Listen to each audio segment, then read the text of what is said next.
Eu vou começar uma série de reflexões aqui no canal, tendo por foco o Espiritismo e o movimento espírita. Naturalmente, são reflexões em que eu compartilharei os meus pensamentos e os meus pontos de vista, sem pretensão de posse da verdade. E eu gostaria de começar tentando responder uma pergunta: tem gente querendo tirar Jesus do Espiritismo? Essa é uma questão que aparece com bastante frequência e eu vou dividi-la em duas partes para tratar do problema a partir de dois pontos de vistas diferentes. Bom, vamos começar pensando sobre como Kardec entendia Jesus e como Jesus é entendido hoje no movimento espírita. E eu garanto para vocês, tem diferença. Bom, lá em O Livro dos Espíritos, a partir da questão 625, Jesus aparece como uma espécie de modelo para a humanidade. Ele é entendido como a encarnação de um espírito muito evoluído que veio à Terra para nos ensinar basicamente a lei de amor e, portanto, ele deveria ser tomado como exemplo de humanidade. Olha que interessante. Diferente das religiões cristãs que olham para Jesus como sendo Deus, os espíritos vão dizer para Kardec que Jesus não é Deus, que é um espírito muito evoluído e que não veio à Terra para ser adorado, como muitos espíritas fazem hoje, e sim para ser imitado, tanto que os espíritos dizem que ele é um modelo de homem a que nós deveríamos aspirar. Olha que divisão diferente. Então, esse é, resumidamente, o entendimento de Jesus na obra de Allan Kardec. Agora vamos para o movimento espírita. Quando o espiritismo chega aqui no Brasil, em meados dos anos 1860, ele vai florescer entre uma classe média essencialmente católica e insatisfeita com a igreja e que traz para dentro da sistemática do fazer espiritismo muito daquilo que aprenderam na igreja. E não tem como ser diferente, tá? Toda religião faz isso. A gente não começa nada do zero, tudo é influência de alguma coisa e de algum lugar. Então, o espiritismo nascente, ele vem com forte sentimento religioso, ele se estrutura, de certa forma, baseado na Igreja Católica e se mantém assim até os nossos dias. Quando Kardec publica os seus primeiros livros, ele vai dizer que o Espiritismo é uma ciência. Por quê? Porque na época dele, a ciência ela ainda estava se desenvolvendo. A ciência basicamente se resumia a indivíduos inteligentes que raciocinavam, pesquisavam e publicavam as suas conclusões. Ciência no século XIX não é como ciência no século XXI. Então, quando a gente lê os livros de Kardec, a gente tem que se lembrar disso. E então ele vai dizer, o Espiritismo é ciência. Por quê? Porque ele traz uma explicação, ele traz um entendimento, ele tem ali através da experimentação mediúnica, que é o que Kardec fez, um método para se conversar com os espíritos, extrair informações. Então, isso Kardec chamava de ciência. Eu chamo hoje de parte experimental. E ele vai dizer também que o Espiritismo é uma filosofia. Por quê? Porque os ensinos que os espíritos traziam, eles tinham consequências filosóficas e morais profundíssimas. Então Kardec vai dizer, o Espiritismo é uma ciência de observação e uma doutrina filosófica. Ele não fala que o Espiritismo é religião. Ele começa a se render a essa ideia, mas ainda num sentido muito abstrato, no finalzinho da sua vida, percebendo que a maioria das pessoas estava levando o Espiritismo para um lado religioso. E é esse lado religioso que persevera aqui no Brasil. Então, desde o Espiritismo nascente aqui em nosso país, o sentimento religioso sempre foi muito presente.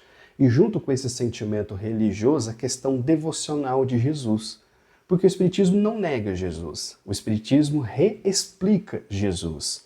Enquanto o católico acha que Jesus é Deus e que veio aqui morrer para pagar os nossos pecados, o Espiritismo vai dizer que Jesus era um espírito super evoluído, que encarnou na Terra vindo de uma missão divina para nos ensinar o amor, o perdão, a caridade, enfim, os valores cristãos tradicionais, e que ele foi morto justamente pela ignorância, perversidade e maldade do coração humano, que a sua morte não representa a eliminação dos nossos pecados originais, conforme a teologia cristã, e sim que a sua morte é o sacrifício voluntário de um espírito altamente esclarecido vindo a encarnar-se no mundo ainda bastante inferior. Então, o Espiritismo não nega Jesus, o Espiritismo reexplica Jesus. Mas aquelas pessoas nascidas e crescidas dentro da Igreja Católica e acostumadas a uma devoção a Jesus, carregam isso para dentro dos centros espíritas. E é por essa razão que Jesus, na obra de Kardec, tido como modelo de humanidade, passa a ser cada vez mais objeto de adoração. Veja só, via de regra, os espíritas não curtem muito imagem. Então, eu nunca fui a um centro espírita que você encontra uma estatueta, como os católicos fazem, mas é super comum você encontrar um quadro de Jesus no centro espírita. Estátua, não pode. Quadro pode. É a mesma coisa, só que um é uma gravura, enquanto o outro uma estatueta, entende? Então, se você pega um espírita tradicional, ele olha para as imagens, por exemplo, um terreiro de Umbanda, ele acha aquilo puro atraso, mas o quadro de Jesus no centro espírita tá tudo lindo. Aí é só enfeite, ele vai dizer que é enfim, para embelezar o centro. Esse é só um exemplo, né, de como a imagem de Jesus ela ganha no movimento espírita brasileiro contornos de adoração. E isso fica muito evidente, por exemplo, através das palestras públicas. Kardec escreveu 5 livros básicos: o Livro dos Espíritos, o Livro dos Médiuns, o Evangelho segundo o Espiritismo, o Céu e o Inferno e a Gênese. Quando você vai numa reunião pública de centro espírita, na imensa maioria das vezes, você vai assistir uma reunião pública baseada em um Evangelho segundo o Espiritismo. Parece que Kardec não escreveu mais nada. Então, existem pessoas, e eu concordo com elas, que fazem essa crítica, dizendo, olha, Kardec escreveu várias obras, por que vocês só ficam falando de uma? E a resposta é, porque o movimento espírita tem um entendimento baseado numa forte devoção católica transposta para o espiritismo, de que se deve louvar a Jesus. Só que na igreja se faz isso levantando, sentando, ajoelhando, pondo as mãozinhas para o alto, acendendo uma vela. No Espiritismo se faz isso o tempo todo falando de Jesus, trazendo exemplos de Jesus. Entendem? Os demais livros de Kardec ficam em segundo plano. Eu arriscaria dizer em terceiro ou quarto plano. Eu costumo dizer que você pode ficar 10 anos sem frequentar um centro espírita. Quando você voltar, você vai ver as mesmas pessoas falando dos mesmos assuntos em cima do mesmo livro, que é o Evangelho segundo o Espiritismo. Então a crítica que essas pessoas fazem, e repito, eu concordo, é que se dá uma ênfase muito grande apenas e tão somente sobre o Evangelho segundo o Espiritismo. E isso abre brechas para que uma série de ensinos antidoutrinários estejam bastante difundidos no meio espírita, que de certa forma continua fazendo como se fazia na igreja, uma adoração perpétua a Jesus, mas no espiritismo de uma outra forma, através de ensinos, de palestras. Então fica parecendo que o foco do espiritismo é Jesus. Só que quando você lê os livros de Kardec, você não vai ver esse foco. Jesus, ele é importante como um marco da humanidade, como um espírito evoluidíssimo. Os seus ensinos são maravilhosos, tanto que Kardec fez um livro só contendo os ensinos que ele achou mais relevantes de Jesus. Então, se a gente tivesse uma pizza, Jesus e os evangelhos seriam uma fatia dessa pizza, mas não seriam a pizza inteira. Entendem a diferença?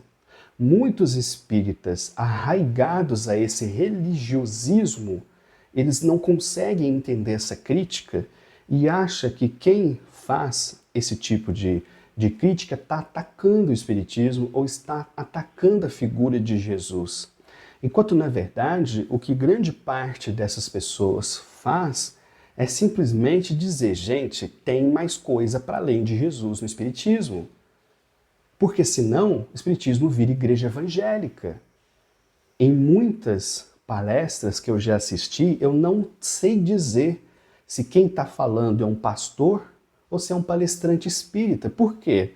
Porque não aparece espiritualidade na fala de muitos palestrantes espíritas, senão a espiritualidade dos evangelhos. Então você não sabe se você está assistindo uma palestra espírita ou um pastor pregando. Só que, repito, o espiritismo é muito mais do que isso. Entendem o ponto? Então, muitos espíritas religiosos, arraigados a essa maneira de ver e pensar o espiritismo, em que Jesus está para todo lado, reza para Jesus, chama para Jesus, pede para Jesus, procura na obra de Kardec. Ele não está falando isso hora nenhuma. Kardec sempre diz, reze a Deus, peça a Deus. O movimento espírita hoje, tudo é Jesus. E aí quando surge um indivíduo que critica isso, vem então a reação. Ah, vocês são fariseus modernos, estão perseguindo Jesus ainda hoje, querem tirar Jesus do espiritismo. Eu falo, gente, é absurdo isso. Sabe, uma vez eu fiz uma rápida pesquisa em PDF, em toda a obra de Kardec, em toda a obra básica, tinha mais de 700 referências a Jesus. Querer tirar Jesus do espiritismo seria preciso mutilar a obra.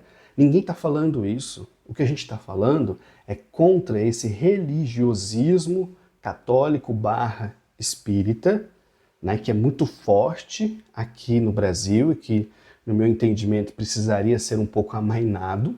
E, ao mesmo tempo, essa ênfase excessiva a Jesus o tempo inteiro no Espiritismo, como se não tivesse outra obra de Kardec para além de um Evangelho segundo o Espiritismo. Será que eu fui claro? Espero que sim. Se você tiver interesse em trabalhar as suas emoções, seus sentimentos, eu sou psicoterapeuta, estou fazendo atendimento online e aqui na descrição do vídeo você encontra as minhas redes sociais, é só mandar uma mensagem que a gente conversa. Agora vamos para a parte 2 dessa reflexão, olhando essa mesma questão, mas agora de um outro ponto de vista. Um abraço.